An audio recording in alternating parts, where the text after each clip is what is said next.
which is the panel discussion. So first off, just instruction to the audience again. I sound like a broken record, but please use the Q&A button to enter your questions. For our panelists, Gilmer, Gersherman, and Ellen, some of the questions may be directed specifically to just one of you, but I really do encourage that you all join in the discussion. Jump in whether you have similar thoughts or you have a totally different perspective. As we all know from many, if not all of these questions, there really is no right or wrong answer. And so our audience will really benefit from the diversity of thought and experience that you bring to this discussion. Just one more housekeeping item. I mentioned earlier that we're going to have a Kahoot game after the panel discussion with some nice prizes. And for those of you that joined late, let me remind you, or let me tell you that there's a secret word that you want to remember, and that is kangaroo. That will help you with the game. Now I'm going to,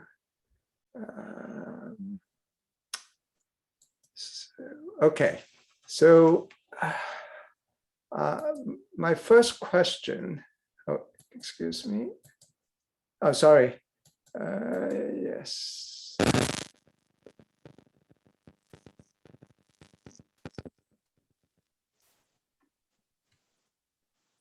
So, yes, my first question is specifically to Gersherman.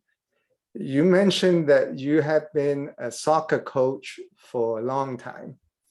And I'm not a coach, but I'm a big believer that there really are a lot of similarities between being a good coach and being a good leader. Are there any special traits that's common between those two that you want to highlight for us? It's an interesting question. And I'll probably share a story or two from the soccer journey just to get the audience. One thing I'm going to point out, right? My background is different than the other three backgrounds. That's not my desire or intent. It was just the technical difficulties of the last moment. But then I decided to put something relaxing and cool in the back so everybody can be reminded of vacations and the need for taking time off a little bit and relaxing in this tough environment, especially we are in. So coaching, I think, I'll go down a little bit of a mentoring path, and then I'll talk about coaching. When I started coaching soccer, I started coaching 6-year-old kids. Okay. And 6-year-old kids don't come to play soccer when they come to the soccer field.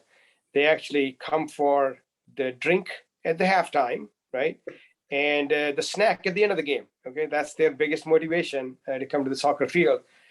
And the people who actually come to soccer field are the dads wanting their kid to score the goal. Okay, and so it's a very different soccer coaching environment. And a lot of time when I got in the middle of it, a lot of time it was about thinking about how to keep parents calm at the halftime and not really getting after the kids because they will make a mistake or they'll do something. And I don't know if you guys know, but the rule of the game is that if a parent misbehaves, it's coach's problem to deal with the parent, not the ref or not the officials. It's a penalty on your team, so you have to sort of deal with that. The one story I will give you from soccer, and then we'll do some parallels. Right, the story is right. Girls have a ball in the middle, and one of the biggest strategies of scoring goal when kids are 6-7-year-olds is they don't have a position sense. They just kick balls, right? So you have to think about strategically, how do you tell them something that they actually score a goal? And there's no sense of offside, so you understand the rules, right? You don't break any rules. You live in the rules. And at halftime, one thing happens: the team switch sides, okay? And nobody has sense of side for at least the first 5 minutes after the halftime. So if you can somehow really walk through two players of your team to never worry about ball and actually stay on the side, which is your new goal, where you got to score, the ball will come, because all they're doing is they're just kicking the ball back and forth, and they're trying to actually all now trying to score on the same goal. If you can teach the team to really watch which is your goal, and that 5 minutes is a huge opportunity for scoring goals. Now, coaching, in the end, in my mind, is about listening. It's about learning. It's about adopting to what the situation warrants from that team. Okay, if you come in with the approach of without learning and understanding the perspective of what the team's doing, whether it is soccer, whether it is your team at work, right? My biggest factor number one is just learn and understand their perspective.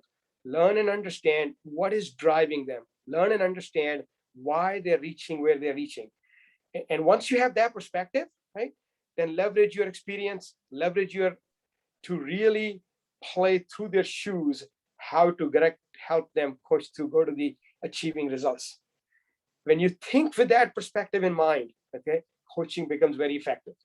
If you approach coaching with just sharing your experiences and this is how it should be done, sometimes it becomes challenging. So in my mind, listening, understanding, and then adapting to help the team work through that works well in both scenarios. Very good. Thanks, Gershom. And that does make a lot of sense. And you were, likening a little bit between coaching and being a good mentor. And I think, Ellen, you also touched on how important it is for us to look for mentors and sponsors. I think it's fair to say that, especially with hybrid working, where we don't have a whole lot of face time like we used to have. Ellen, any thoughts on how we can overcome that? Either being a mentor or being a mentee is just a lot more challenging based on some of the conversations that I have had with my colleagues. Yeah, I think, and in some respects, I think it's just you have to create the opportunity to develop and foster those relationships. I will say anecdotally that I've probably had far less of those conversations with mentees since we started working remotely. And part of it's getting comfortable with being in a forum like this and having a conversation with each other. And part of it's also just being very deliberate and reaching out and making those connections. Yeah. Chris, if you don't mind, if I can add just a little bit perspective, please do. Maybe expand to it, right? A couple of things from my learning experience, right? Mentor-mentee relations are about learning on both sides. Okay, it's not that the mentor is teaching the mentee or mentee is teaching the mentor. I think whenever I've been in those relationships, you learn every day on both sides through that relationship. In a remote environment, right? I think we're trying to replace the informality of that relation, which allowed us to propel those connections easier. Okay, and my challenge, at least what works for me to think about is, right, that you have a way to text. You have a way to, don't make it very formal when you're actually interfacing with people, right? Find those informal ways to connect, which you were finding when you were in the office and when you're face to face, right? You can text people, you can, drop them, and don't be shy of even picking up a phone and calling. If they're busy, they will ignore it. They will, come back and tell you, right? But continue to think about ways to have that informal connection, which I think served us very well when we were very close to each other. Mm-hmm. Yeah. So I have a question for Gilmer. You mentioned that one of Altair's value is to embrace risk-taking. Can you expand a little bit more on how you actually dimensionalize risk? And in my mind, from my perspective, when we take more risk, the likelihood of failure is also higher. And how do we build that culture to celebrate failure in the right way, so that people are more empowered to take the right kinds of risk? Yes, I think, you know, one of the things that risk can do, certainly, if you do take risk, right, it can accelerate, you know, innovation, right? It can accelerate, you know, more forthcoming, you know, ideas to come forward, but there's always the element of what happens if something goes wrong, right? What will be the results to my career, to my brand, to the team, etc. But I think if you create the right team culture environment where across the board, even at the leadership level, you know, and I've seen it live, right? I've seen it live, you know, at from a leadership perspective is, boy, that didn't go really well, did it? Not really. What did we learn from it, right? And then move on, right? But don't hinder and penalize, but use it more as a moment of reflection and time where it's a lesson, right? And that lesson, you know, you can be taken away because now it becomes part of the culture and the storytelling. So one of the things from a culture perspective, we have anyone who joins us goes through the 4 values and how we live them. And one of the ideas is, if from a sales perspective, when they go to market and they sell to a customer, if they win, great, it's a celebration. But let's say they don't, you know, are not successful, they still recognize, but most importantly, are open in sharing, here's what we learned, here's what we can do the next time, etc. And these messages go out globally. So I think, you know, how do you feel that? You have to make it safe, right? And you have to teach the team and really bring that dynamics that, okay, let's reflect on it. Tough that it didn't turn out the way it did, but how can we move it forward and how can we learn from this example? Yeah, no, that's great. I think turning those kinds of situation into a learning moment can really help us build the right kinds of culture and skill sets for the long run, to ensure, you know, continuous success. Ellen, any thoughts on this topic? Yeah, I guess the other thing I would say is just to, you know, celebrate and reward the folks that took the risk, right? So you know, we'll take calculated risks as an organization, and while the outcome may not be successful, we should still celebrate the act of trying something new. Any ideas or practice right now with, you know, with most folks working remotely in terms of celebration? Any pointers? Well, so one thing, I think it's sometimes the tendency of an organization to hide those things that don't go well. You know, we don't talk about them across the organization. So it's partially just getting the word out about what other groups are doing or trying, and celebrating the spirit and the culture of innovation. Maybe, you know, we got to, you know, we have to get outcomes too and celebrate outcomes, but it's also just about being willing to talk about things that worked well and didn't work well, in a much more open environment for the opportunity to learn across the organization. Yeah. Okay. Great.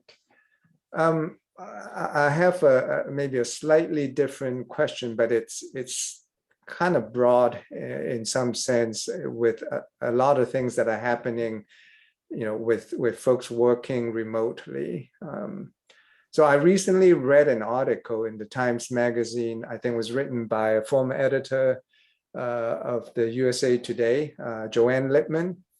And basically she was saying that she find that a lot of workers are kind of almost lamenting that lack of the incident, what she calls the incidental meetings, basically like things that we normally would happen at the proverbial water cooler or the coffee bar.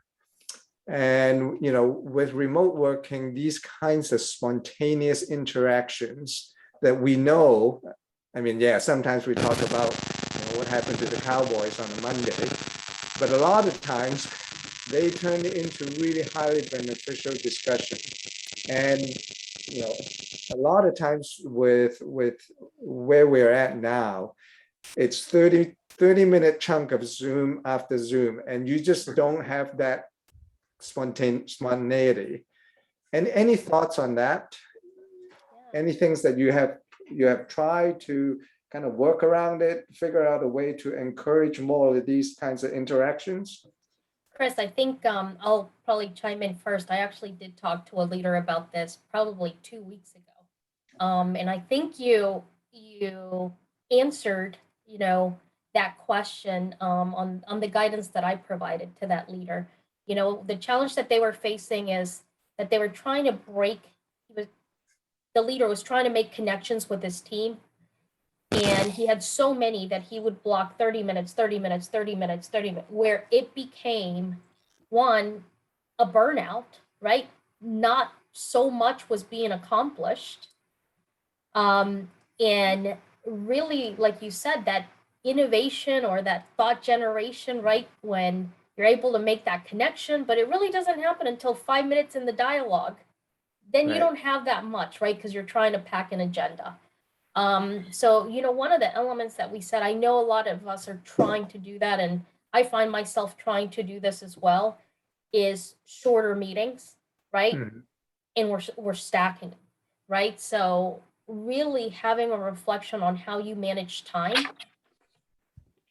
and thinking ahead when you're engaging with someone on trying to make the personal connection to begin, right? And I talked about this, right? Just as a colleague, as a leader, or just as humans now, right? Let's make that personal connection, because we may not be able to see each other, as often as we used to.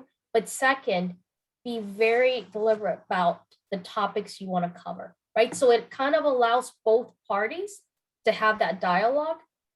So to your point, probably reduce the back-to-back, because even though you're trying to be efficient, doesn't really work as well, right? And second, and just, plan ahead, right? Make that personal connection, but have a deliberate agenda topics in advance to cover. Yeah, let me add. I think great set of thoughts, right? And a very challenging reality problem, right? It's a problem we all are facing, right? And I'll give you maybe a couple of examples of things I adjusted a little bit to try, right? There's no way there is a solution to this difficult challenge we all are facing, right? One, right, to try things which have to work, right? Everybody got to eat lunch. The problem is, right, sometimes when you eat lunch, you're just grabbing and for some reason, right, we have a lot more meetings on the calendar than we used to have, right? It just seems to be very packed, right? Yes. So deliberately kind of setting an expectation, right, that every second Monday, right, we will do lunch on Zoom. We're not going to do any meeting. We're just going to do a lunch on Zoom. Bring your food, bring it up. Just be prepared that you are, you look dressed up and you're not caught by surprise because we put a camera on, right? But that people are eating lunch and they are informally talking, right? A lot of time it's a personal topic or a topic of the day, and it allows people to kind of vent a little bit and relax a little bit. Okay, and so that's one thing. The other thing I'll tell you, I've tried, and you tend to, and I think there was a reference to, right, half an hour meetings to talk to, we all do one-on-one conversation with our teams to give them chance to have a little open dialogue, so we can have some coaching discussion, be there to help them, right? So I started to put an hour window randomly with everybody knowing it, and calling it one-on-one, but not scheduling with anybody. Okay, and tell them, look, this is the window. I will be available. I'll be there. I'll be doing my work. And what happened is, right, that people kind of know that, and when they have issues, 2 or 3 people will come together and it become a very informal brainstorming session without actually a lot of structure to it, even though the time was earmarked and everybody knew about it. So I think trying some tricks, which just allows us to come together and it doesn't have a lot of structure all the time, is where my head goes. Yeah, no, I like that. It's almost reminds me of me hounding my professor when they have office hours. But they're going to be there and you have questions, you can show up and you can get into a discussion. Ellen? No, I absolutely agree. I think those are great ideas. I think that part of the downfall of the Zoom meeting is it does become very structured by an agenda, and we're timekeeping and we're going to cover these items, and it doesn't leave room to have that constructive dialogue. I like the idea about the lunch meeting. I've done something similar where we're going to have a walking meeting, so we're all going to walk around our neighborhoods independently, right? But I don't have the distraction of email sitting in front of me or other things that that may be dividing your attention while you're trying to have a call with somebody and talk about something more strategic. So I think it's again just kind of sort of creating those opportunities. Mm-hmm. Ellen, you bring up a good point, and the walking example was something, right? The new norms, right, are now being redefined, and even in our company, like you mentioned, right? Individuals, just going for a walk during a meeting. I mean, I've been on calls with someone's on a treadmill, or someone's on their way to pick up their child from school, right? Et cetera. I think we just need to be more open, right, on that time where we make connections and have dialogues. Yeah, I think the informal element has to be a critical part of how we go about connecting with our colleagues, because one of the things that we all heard the term working from home, and in this morning's technology forum that we had, Dr. Chikun Chan, actually I've never heard that term before. He called it living at work as opposed to working from home. I guess the implication is being that work is always on. And so I think Gershman, you had pointed that out in your presentation. And so this informal and maybe spontaneous element is really, really critical. Any other thoughts on this topic before I jump to something else? Okay, good. So I have a specific question for Gilmer. I think in your presentation, you mentioned that you joined your company right at the beginning of the pandemic. Now, you obviously have the benefit of being a seasoned employee, but many of our younger associates, straight from school, they don't have that benefit. What are some of the things that you think we can do to help them on board when, sadly, I have had folks that join PepsiCo, and I've never met them for real. It's always just two-dimensional. And so what are some of your thoughts on how we can support these new folks that are not only brand new to the company, but brand new to the workforce? Yeah. So I think things have really shifted. I think in a good way. And I hope they do stay. Some of these practices, right, have been in place, for quite a while, but I think it's really elevated more of being more focused. Everyone plans for day one, right? Oh, when day one comes. For me now, I plan right after the candidate says yes, right? So if you're going to onboard someone, that's when you start making that personal connection, right? So because it's very difficult, right? You may not be the personally there to welcome them. It may be a liaison, in another office, etc.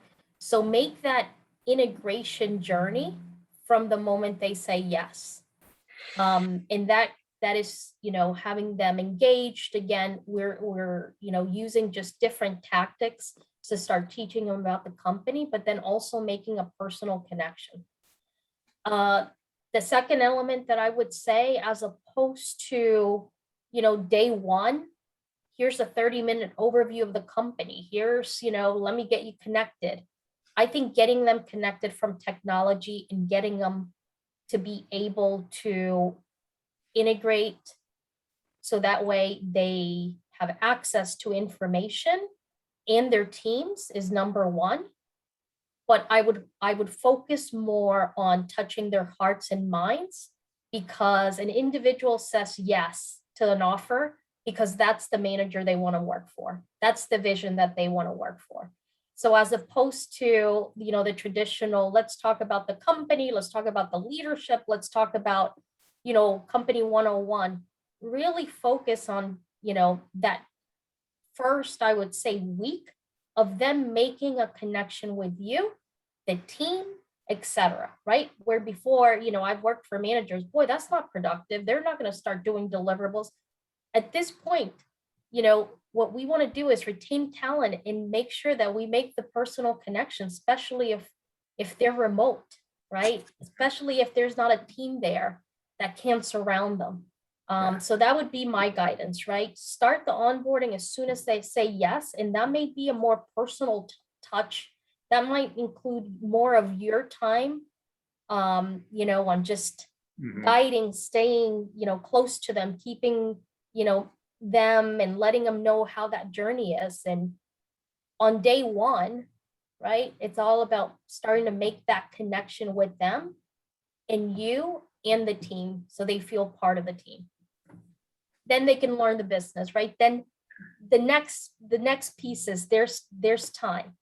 Yeah, it's all those softer things that really makes a big difference, and it's the cultivation of that, kind of back to the garden analogy. I've got a question from the audience, from Kevin.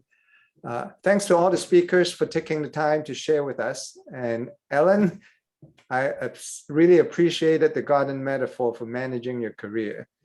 Now, it's a question for all three of our panelists. Do you have any thoughts from a corporate culture level on managing expectations, emotions for employees who can work from home versus essential frontline in-person workers, especially when it can tend to correlate with level, position, and salary? So I think even Gershman, you had mentioned that because Texas Instruments, you operate a manufacturing plant, that there are folks that for them the only way they can work is to be there on site, versus others, they have the opportunity to choose between whether they want to be in the office versus staying at home. So how do you manage, kind of at a high level, at a corporate level, managing those expectations of, well, I have to be there versus I don't have to be there? Any thoughts on that from all three of our panelists?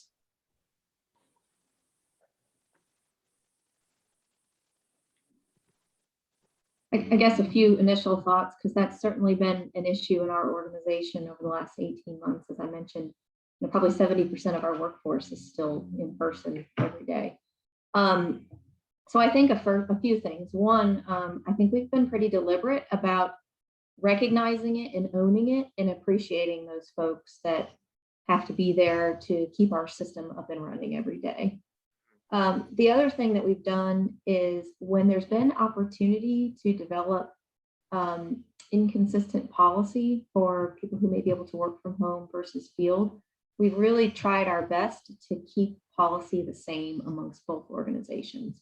So whether that's a pandemic protocol or some type of other kind of ways of working policy. If we were able to, we tried to maintain consistency, even though there, you may not have had to necessarily make that apply to folks who are working from home.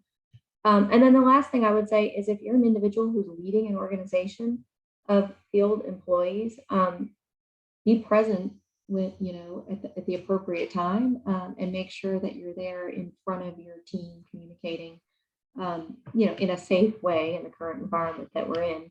But I think it's important to kind of resist the urge to work from home or conduct a WebEx from home when you have a team in the field that really would benefit from you being there. Right.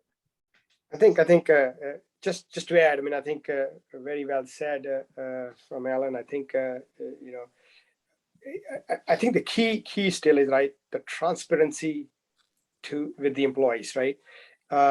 You have different types of work needs, being very transparent to what they are, but keeping the employee safety paramount upfront. That's like point one, whether you are on site, and come in terms of the risk in terms of cleaning, in terms of social distancing, in terms of masking, and whatever the guidelines are and whatever the right thing is, keeping safety paramount, right?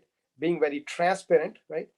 And having a lot of flexibility in case there is a need. Doesn't matter whether you're off-site or you're on-site, right?